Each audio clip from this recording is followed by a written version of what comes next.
You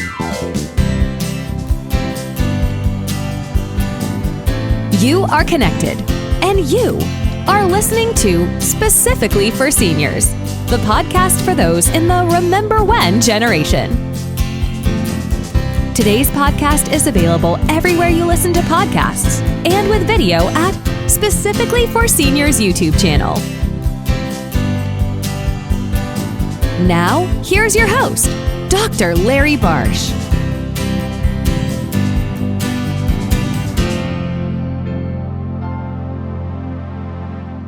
Book bans have reached a record high over the past 2 years. Books targeted have overwhelmingly been about people of color and LGBTQ individuals, and nowhere has that been more evident than in Florida. Our guest today on Specifically for Seniors, Tania Galiñanes, had to face Florida House Bill 1467 head-on as a school librarian in Florida. Now, House Bill 1467 was signed by Governor DeSantis on March 25th, 2022, became effective on July 1st, 2022. It requires school districts to be transparent in the selection of instructional materials and library and reading materials. This legislation sought to preserve the rights of parents to make decisions about what materials their children are exposed to in school. Tania's here today to tell us her story and why she had to leave a job she loved. Welcome to Specifically for Seniors, Tania. Thank you so much for having me. So prior to March 2022, you were working in the Osceola County of Florida Schools District as a librarian. Correct. You were pretty happy with the library? Tell us about it. Absolutely. I loved my job. I loved my students. I still love my students. It was a way for me to see almost every student in the school. Sometimes when you're in the classroom, you influence those 33 students, and you only, especially in a high school, when you have so many teachers and students. So it's a limited number of you in the classroom, and it's a limited number of your colleagues that you interact with. Being the librarian, I was able to interact with everybody and help teachers from different departments. So it was just an amazing job. What were your responsibilities? Well, my responsibilities were, and these are ongoing, curate our collection. So basically, your librarian looks at their collection almost on a daily basis because you want to look at what the kids are reading, what they're requesting. I've always had input from the students, even the parents, teachers, like, hey, do you have this book? Do you think you can get it? So you're always curating your collection. You're always looking at your books. Is this book in good condition? Do I need to get another copy of it? Oh, this book hasn't been checked out in 4 years. Maybe the kids are not interested in it. So we do what you call weeding the collection, which is you just take stuff that's not out, that's not working, and you replace it with new things, and I was responsible for the budget. I did lessons with students, lessons on website validity, research, how to spot fake news on the internet, just to make them better digital citizens and responsible users of internet. And your love for books goes back to your own childhood? Absolutely, yes. My family has always been a family of readers. I remember my dad was a jack of all trades, and he liked constructing stuff. And the only thing that worked that we liked was a huge wall unit, and it was specifically for his books and my mom's books, and then we could add our books to it as well.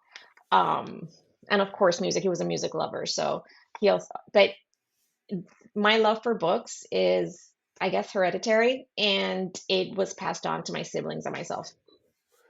What books did you like to read as a kid? As a kid, pretty much anything that I got my hands on, but my oldest brother, I'm the youngest of eight, so my oldest brother, we never lived together because of the age difference, but he came one day for a visit, and I was probably in third grade, second, third grade, and he saw that I liked to read and that I was grabbing pretty much anything that I could find my hands in. So he went back to Jersey where he lived, and about a week later, I get this box of books, and it had Black Beauty, Pippi Longstocking, and a host of other books. He just went to a local bookstore and he just gathered books and put them in a box and sent them to me. So for the longest time, Pippi Longstocking was my favorite one, but it was more of an emotional attachment than anything else. And you're married and have kids. Mhm. Did you restrict the books your kids read, or did you pretty much open it up? I pretty much opened it up. There was, um, because I was such a reader and I always read to them, we always had that conversation. What are you reading now? What are you doing? And I remember when Twilight was all the rage and they were interested in that series, and I was like, okay, fine, not a problem. I went ahead and I read all the books in the series. And when they were in middle school, I did ask them, I'm like, hey, I know you guys like that series. It's okay. It's not a big deal. But I did ask them, I was like, hey, can you wait until you're in high school to read the last book? And I told them, like, because it talks about their wedding night, and right now it might go over your heads. You probably would understand it better if you wait until high school. And because we had that conversation about the books and about um, pretty much anything that they were reading, they were like, yeah, sure. By the time they got to high school, they actually lost interest in the series. So I don't think they've ever read the last book. But it's not that I restricted it to them. I just asked them, hey, you might want to wait until, but we always had those conversations. Like I remember when I was reading it and they were reading it, we were talking about Bella's dependence on Edward. I was like, never depend, like we would just talk about the characters, and it still is a great relationship. Did you always want to be a librarian? So no. I loved reading, and I'm a little feisty. So for the longest time, I wanted to be a lawyer. And but I also loved literature.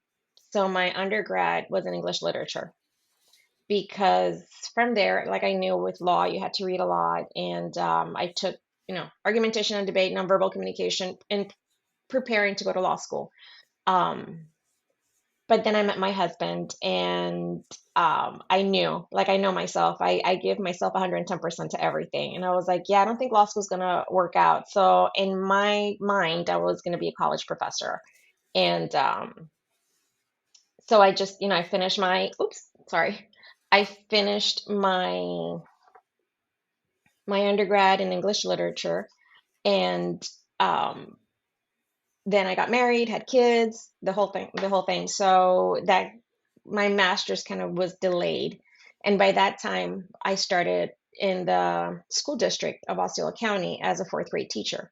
So I ended up doing my master's degree in education with an emphasis in reading. I was going to do it in library science, but at that time, back in 2010, there were no librarian jobs available. People would retire from those jobs. And I was like, I'm not going to do my master's in something so specialized that I can't find a job on that. Like if I do it in education, I can always go to the library when it opens up, or I can be a reading coach. So I knew it was going to be focused on literature and reading. But my love was the library, and I wanted to do my master's in that. But thinking about how much it cost and whether I could find a job as a librarian, that's why I was a little, I don't know if I'm going to do that. But yeah, once I started teaching, I knew I wanted to be in the library. So you started teaching and became a librarian, as I said, at Osceola County School. Hmm. Let's fast forward now. from 2010 to a school board meeting in April of 2022. And let's fast forward to the governor becoming Ron DeSantis. Mm-hmm. What happened at that school board meeting? Well, at that school board meeting, some parents were, and we have a pretty divided, at that point, more so than now, a pretty divided school board. And there's a specific school board member that he has ties to Moms for Liberty, and his sole purpose in life was to give them a platform to talk I'll be honest, I was not at that specific school board meeting. I saw it later because I heard about it. And the way I heard about it was through Facebook. The current, not the current, but the president of the union at that time basically posted on the Facebook union page saying, in the teachers union page, saying, oh, there's some books in our libraries that are not appropriate. That is not cool. Some of the things that I heard last night would make my grandmother blush. And if you look for that post now, it's gone. They deleted it from the Facebook page. But I remember I was incensed, and I didn't have to watch the meeting to know that that was an inaccurate statement. So I basically told him, I was like, this is not accurate. If you think they're books that are not appropriate, first of all, that's not true. Second, your job is to actually stay neutral and talk to librarians. Have you talked to librarians about this? Have you talked to the teachers about this? Who told you this? You're making a statement that is not accurate, and I think it's because you don't have enough information. And at that point, the attack started. Some parents were like, oh, who are you to say something like that? And I was like, well, I'm a librarian, and I believe students should see themselves in books.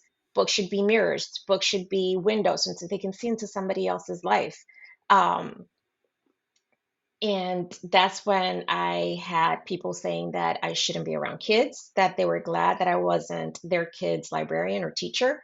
It got pretty bad right off the bat. So when I saw, because every one of those meetings is recorded, it's on YouTube. So if anybody wants to look for it, it's April 5th, 2022, Osceola County School Board meeting. And when I finally saw it, I was like, this is ridiculous. One of the things that they were really pushing was like that we had the book Genderqueer in our schools. We didn't.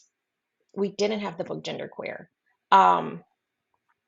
It was in a record, but it wasn't in publication. Because here's what happens.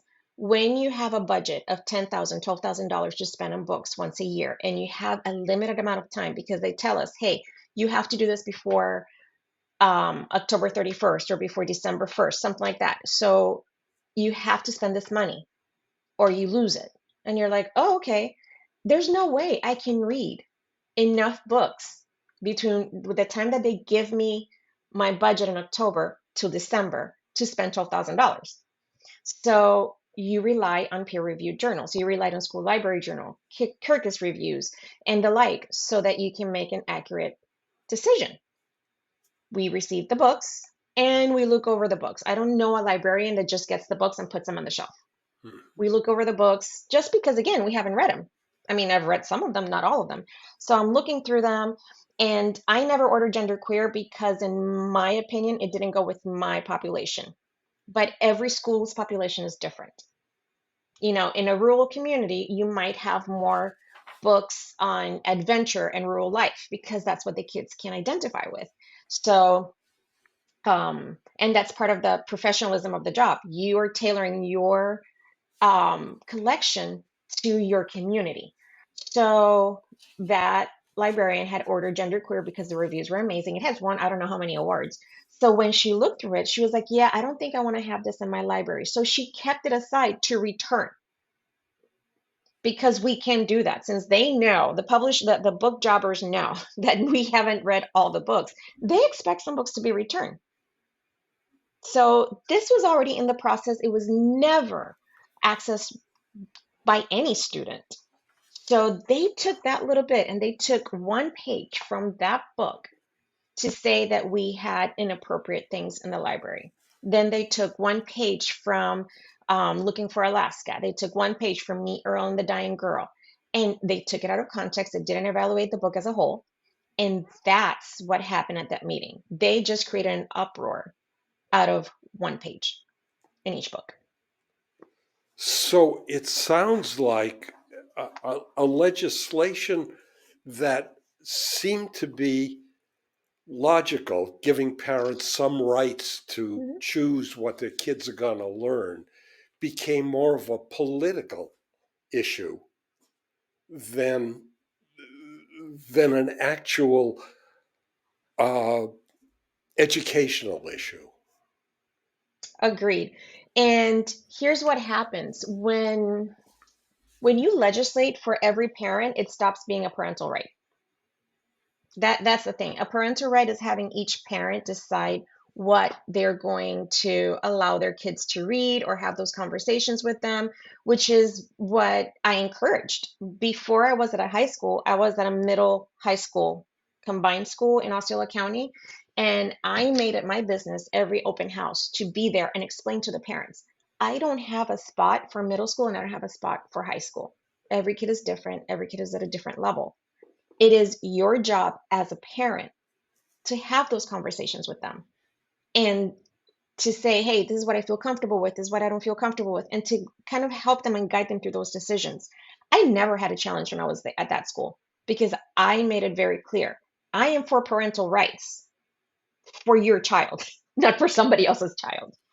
And I wasn't going to make that decision for somebody else's kid. Like, I would have been furious if somebody would have told my kids, oh, you can't read Divergent when you're in middle school because it's YA. Like, I would have been furious with that because I'm the parent and I should be the one who have that conversation with my kids. So I am all for parental rights. This is more of a control. I don't want to parent my kid effectively. Therefore, I'm going to make it a rule. So I don't have to parent my kid effectively. Yeah. It sounds like you got pretty emotional about this whole thing. Oh yeah. And I apologize if I'm getting like really worked up, but I'm really against censorship. And that's one of the things that I really appreciate from my parents.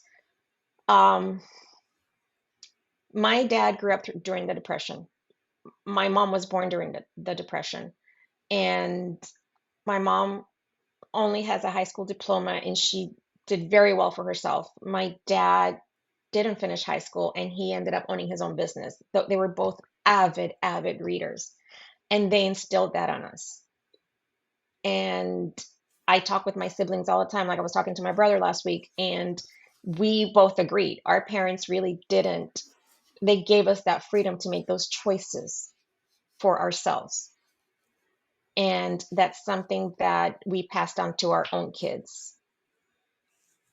So yeah, I do get emotional about it because I shudder to think that there's a generation out there that's not going to be able to empathize with other people that are not like them, that they're not going to be able to have that understanding. They're not going to have compassion for somebody who's not like them because they haven't been allowed to read books about people different than them.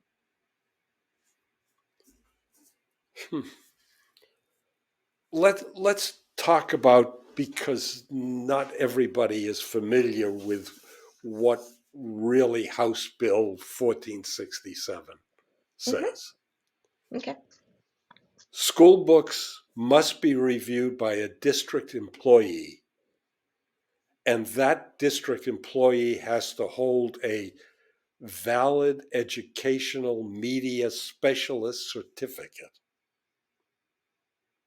I agree with that in the sense that schools in the media center should be like every media center needs to have a certified media specialist because even though my master's degree is not in library media specialist, I do take continuing education. I did have to take a test to certify, and I am the professional in that school in that media center. The big problem is that not because it wasn't a law, not every county had a certified media specialist in their libraries. And that's a problem. And these media specialists were to ensure that the books were free of pornography and certain race-based teachings.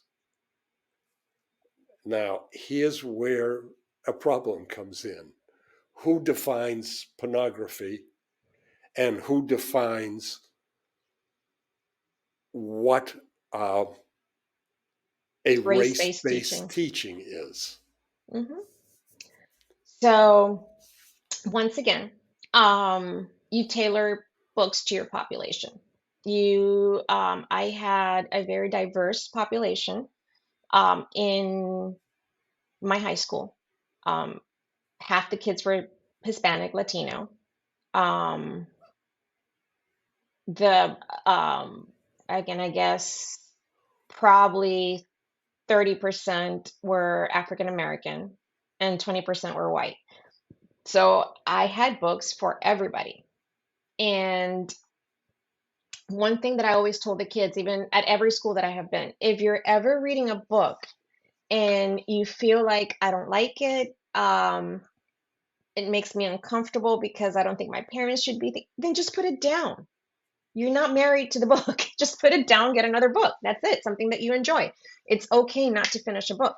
But I also told them, like, sometimes it is okay to be uncomfortable because you don't know what you don't know. You don't, if you are, and let's be honest, if you are a white kid, blonde, blue-eyed, and you get stopped, depending on where you're at, sometimes your experience is going to be different than a Latino kid getting stopped at, when they're driving, or an African American kid when they're driving. And I know it makes people uncomfortable, but it is the truth because it's happened to my kids. And it, I've never had an issue. My kids have never had an issue, but you can see it like when there was somebody else or where somebody else's experience, you're like, oh, wow, that didn't happen to me. I have friends who they don't drive while black in a neighboring county. Mm-hmm. And I was like, wait, what? Because I hadn't thought of that. But again, books give you a window into that experience. And yes, some books are going to make you uncomfortable, and that's okay. And as far as pornography, who defines it? I can tell you right now, there's no Playboy, no Penthouse, no Playgirl, nothing like that in any of the media centers. Um, and that this is one thing that I wonder, because parents have no problem giving their kid a smartphone. Like this year, it was law that in schools the kids were not going to have their phones, and parents were in an uproar. What if my kid is sick? What if my kid needs me? Blah, blah, blah, blah, blah, blah, blah. They have access on those phones to more pornography than you can find in any media center. To actual pornography, to Exactly. real hardcore pornography. Exactly. And apparently that's not an issue. The issue is when you read a book like Forever from Judy Blume and they're talking about kids having sex. Well, in a perfect world, they wouldn't. But from the beginning of time, hormones are crazy and kids do have sex. Not all of them, but some do. So it's relatable to them, because of some books. I'll give you my example. If it weren't for Judy Blume, my childhood would have been totally different because my mom never talked about getting my period. My mom never talked about sex. Here's the thing. If it weren't for Judy Blume, I wouldn't know what to do when I got my period. Honestly, Mm-hmm. I'm the youngest of eight. My sisters were the sister that was closest to me had already graduated college. I was by myself. So books that make you uncomfortable are actually helpful sometimes. So it's sometimes we're afraid of the truth. And I think that is a very sad mindset. What confuses me is how do you select a series of books available for a diverse population that only have one theme? and the theme approved by a state? So that's why you need diverse books, not just one. Like I don't have an African American section. I didn't have an LGBTQ section. I had books of everything, everything. I mean, Asian American kids, African American kids, Latino kids, white kids, everything. You need a diverse and broad selection so the kids can choose. One thing that I've always been against is even when I was a media specialist at a elementary school, you need to read on your level. No, actually you don't. You don't go to a bookstore and go, "Oh, my level is a blue dot. Let me find books with a blue dot." You read what you're interested in. So if I had a friend, I'll be honest with you. For example, I went through a phase in middle school that I was obsessed with Anne Frank, and I still am. I come from Puerto Rico. There's really not a huge Jewish community there. So I am not going to have those conversations with the people in my um in my periphery, like in my world. So where did I get my information? From books. Like I devoured anything that had to do with the Jewish community, with Anne Frank biographers, with World War II, because I wasn't going to have that in my peripheral. So I went ahead and I indulged in what I wanted to learn. So yes, I wanted to learn about people that were different from me. I wanted to understand what had happened. It's just a lot of value that you have about reading not only about your own experience, but people with different experiences. So you try to have representation of everybody in the school. And that's why you also want stakeholder input. Even before it was a law, I would meet with our school advisory council and say, hey, these are the books that we are ordering. I would have a little petition on our website for the kids. Hey, you're looking for a specific book? Post it in here. When I get money, I'll be happy to see if I can buy it for you. And yeah, and sometimes they wanted books that were totally not appropriate for high school, and I would email them back and say, sorry, hon, that's a book that you or your parents are going to have to buy later on. But I kept that conversation open with the kids because ultimately the kids and the parents are your stakeholders. So yes, you want that conversation to happen. The thing that scares me the most about Florida House Bill 1467 is what happens if you choose to violate the bill. It becomes a third-degree felony because it's stacked on another statute that makes it a third-degree felony to knowingly distribute to a minor on school property any material that is, again, an arbitrary term, sexually explicit. Exactly. It is scary. Unfortunately, I had no sense of self-preservation, which drove my husband crazy because I kept choosing books based on reviews that I read or books that I had read, my population, and kids requesting the books. So I kept business as usual because, like I said earlier, the media specialist, certified media specialist in your library, that's a professional who's doing that. And quite honestly, I have no control over what's going to excite a kid. So, you know, you never know. So I can't let that be a hindrance. If it's appropriate for high school and if it's something that I think my kids would enjoy or would benefit from, I would order it. Did I put myself on the line numerous times? Absolutely, I did. Would I do it again? Absolutely. And it got really bad. It got to a point that I have a friend who works for a bail bondsman in the county. And I when all these laws were coming to pass, I gave my husband my friend's number. And he's like, why do I have her number? I'm like, in case anything happens, because I will continue to do what's best for the kids, no matter what. So the stress for that was a lot on me and my family. But I kept doing it. My kids and my grandchildren are already in the working world, so I don't remember too much about them being in high school. Mm-hmm. But I remember that they knew a lot more than we thought they knew. Some of it right, some of it wrong. Mm-hmm. Um, and I'm just not sure whether parents who are making the comments are really aware of how much their children already know. I don't know.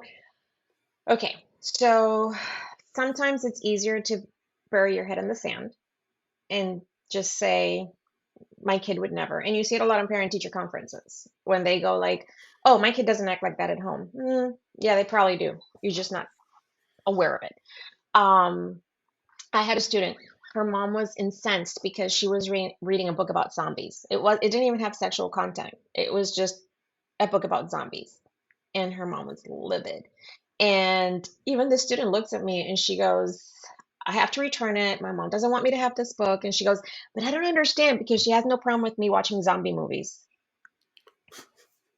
I didn't get into that argument. I just said, that's okay, sweetheart.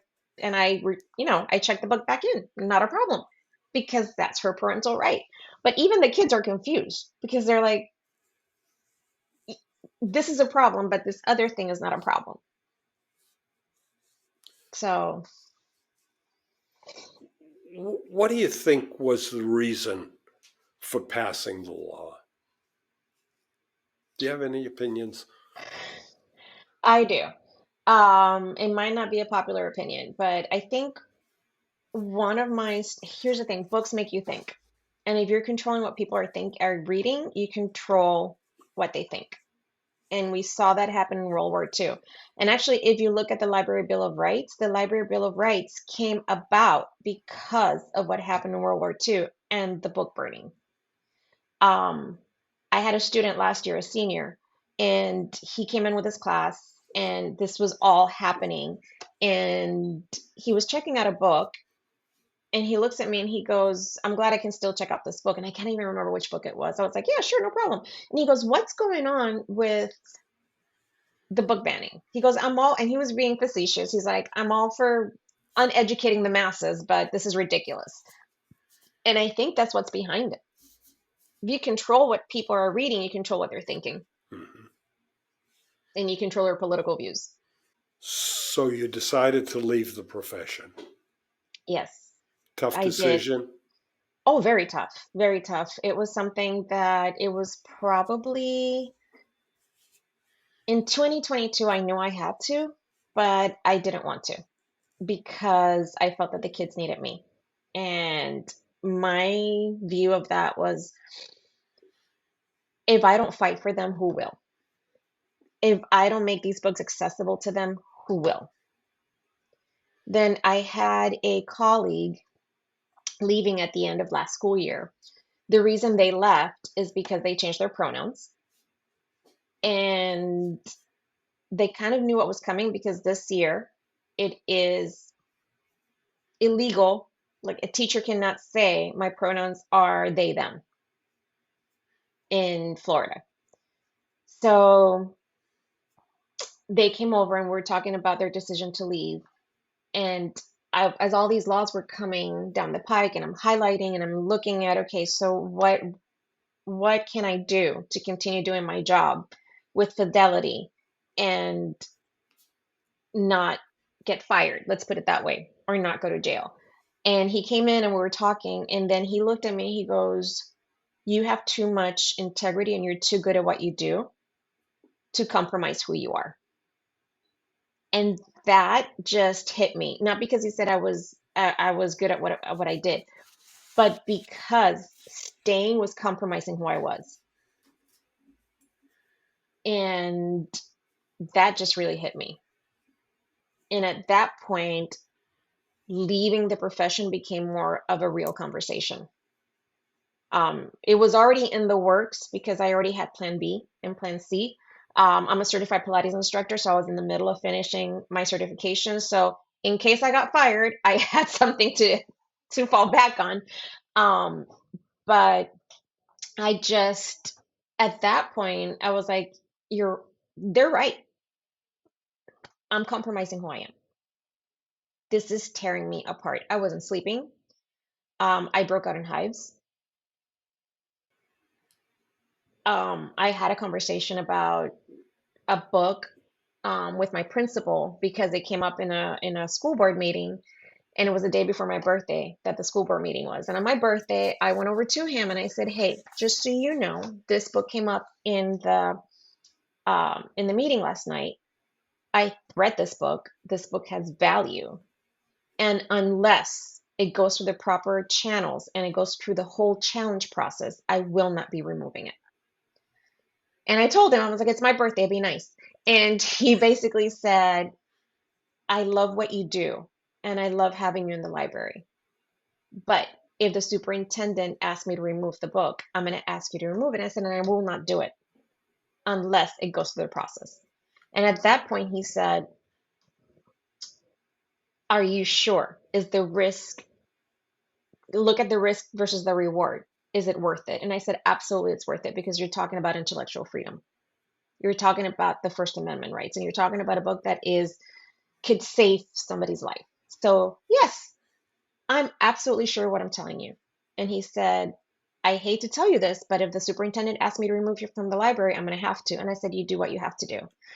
And then I went home and I cried for 2 hours because I felt like I was crazy. I was like, this, how is nobody else seeing this? How is this okay? And this is nothing against my principal. I love the man. I still talk to him.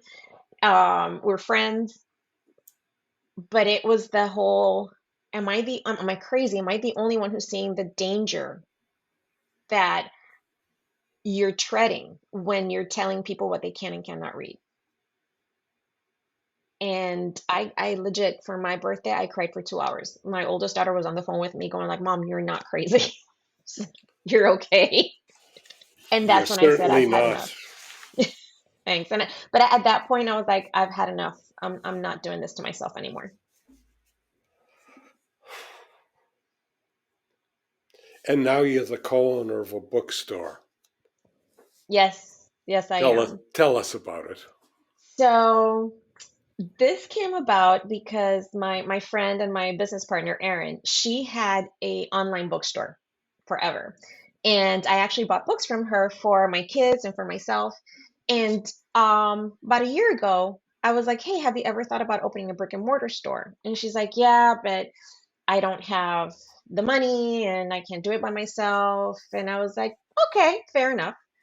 When all this started happening, after one of the meetings that we had back in February of March of this year, and it was February. I texted her because I was talking to my husband. I'm like, "I am so mad. I want to take a school bus and set it up as a banned books bus, and I'm gonna take it to every football game, so kids can get their books, and the parents can get the books, and everybody can get books." And that's another thing. There's nobody who does book fairs for high school. As a high school librarian, I was not able to get anybody to do book fairs for high school to come to the school. So I had to find other means of funding my library. So, and that's another thing that I was like, and nobody does book fair for high. I'm just going to open. And then I was like, I need to talk to Erin. So I texted her and I was like, "Are you still thinking about doing the brick and mortar?" And she was like, "Yeah." And my husband's like, "Go for it. You're so unhappy right now. Just go for it."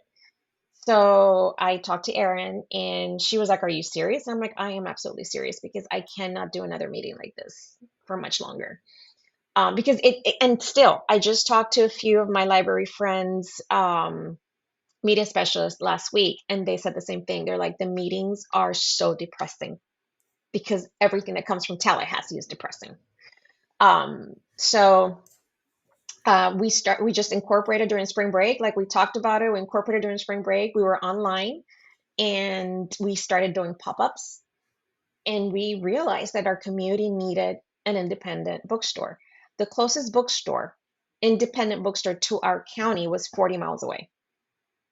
And we're like, there is a need in our community for an independent bookstore.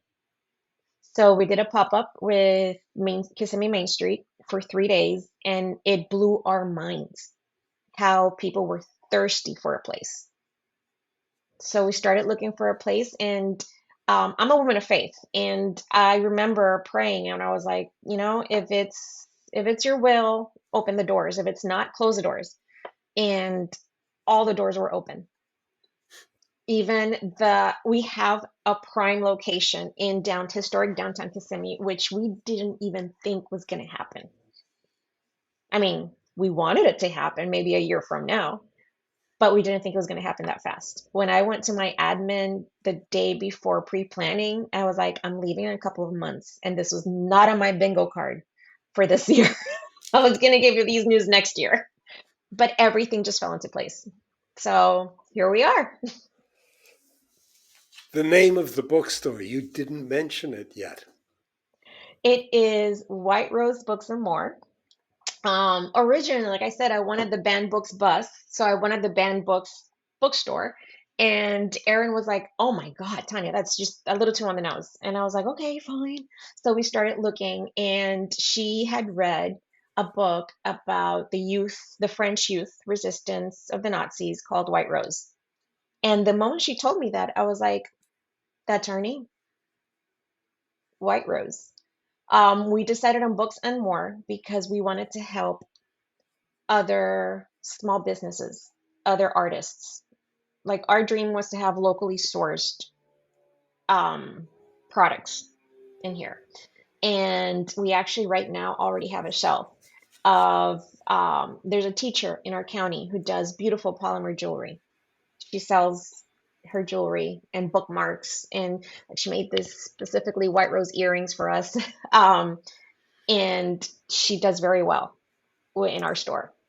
We have another teacher who does body glitter, and her students come to our store and buy it here.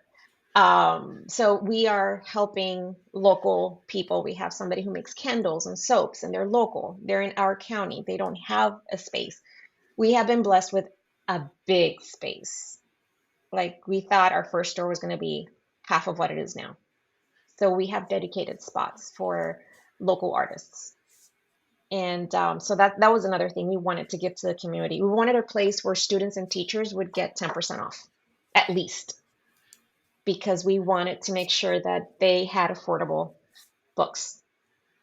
We wanted to be able to do new and used books so they could find affordable books. Like right now I can have two copies of the same book. One is brand new, the other one is because somebody else read it and it's half price off.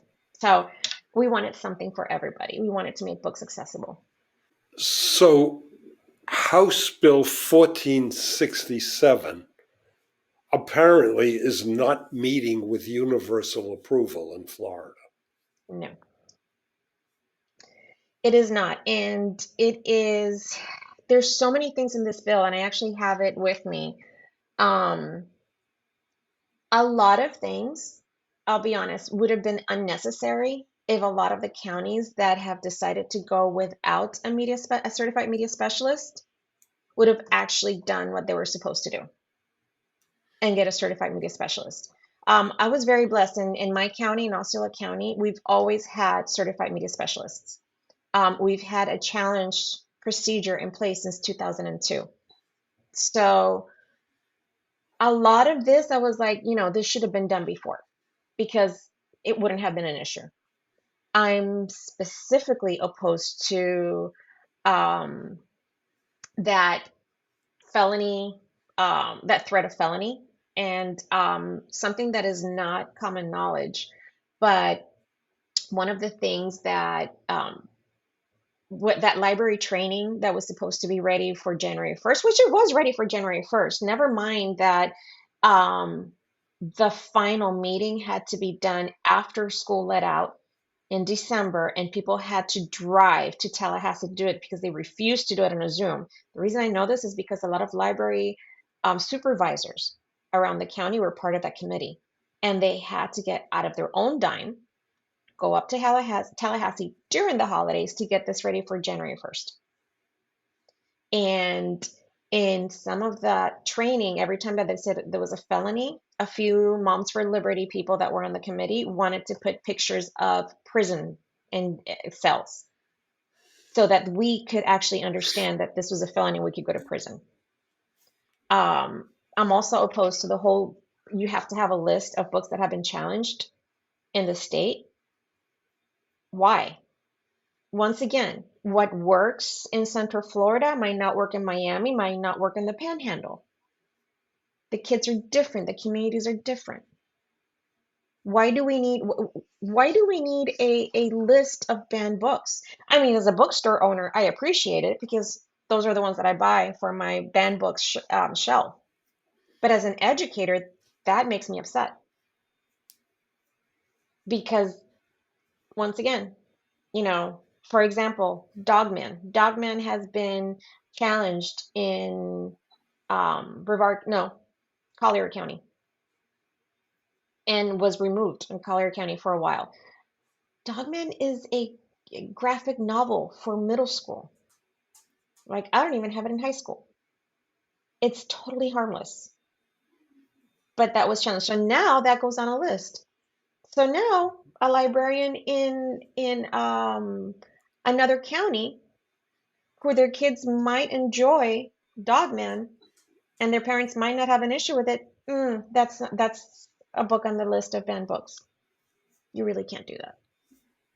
So I'm terribly opposed to that list, among other things. Should I ask you how we ensure intellectual freedom for our kids and grandkids? Yes, please vote. Because part of the problem is that people don't vote in the small elections. Yeah, they go vote for the president, they go vote for the governor. These small elections where you're choosing your representatives, you need to go vote because right now there is a Florida legislature that just they just stamp everything that comes their way. The minority of the legislators are the ones that are like, you guys, look at the implications. And I've seen some of these discussions and I had to stop watching it because I was breaking out in hives. Once again, like my body reacts very violently to stress. But I was seeing a legislator from Tampa talking about the pronoun bill, which it ultimately passed, and talking about how defining marriage only between a man and a woman. She's like, you're telling me that my marriage to my wife does not count. And there were other legislators in front of her just talking, ignoring her, being rude as can be because they knew it was going to pass. So whatever she was saying was not important. And those are the things that if people vote and they do their homework and they talk to your legislators, send them, don't wait until they're elected. Email them, ask them, what are your thoughts on this? What do you stand for? School board, people don't vote for school board. And I'll be honest, some people do this, like mom, I'm sorry, but my mom sometimes, because if they have a Hispanic name, she'll go ahead and vote for them. And I'm like, you don't understand, not necessarily because they're from your own ethnic or heritage. They have the same, they have your best Yes. interest. So you need to do your homework. You need to ask questions. What do they stand for? And then go vote. I'm not somebody who votes party lines. I'm an independent registered, and I have to do my homework before I vote. And I encourage my kids to do the same thing, and my husband does the same thing. And I encourage everybody to do that. Go vote in every single election. every single election is important, and every single vote is important. And please go to your school board meetings, even if you don't have kids in school. Tania, this was wonderful, enlightening. Thank you so much. Thank you for having me. I really do appreciate it. It's been a learning experience. It's been heartbreaking, but at the same time, um, it's been freeing to be able to let people know what's going on in Florida. Your story just had to be told in a longer version than the Washington Post article. So again, thank you so much for coming on specifically for seniors. No, thank you for having me. I appreciate it. If you found this podcast interesting, fun, or helpful, tell your friends and family, and click on the follow or subscribe button.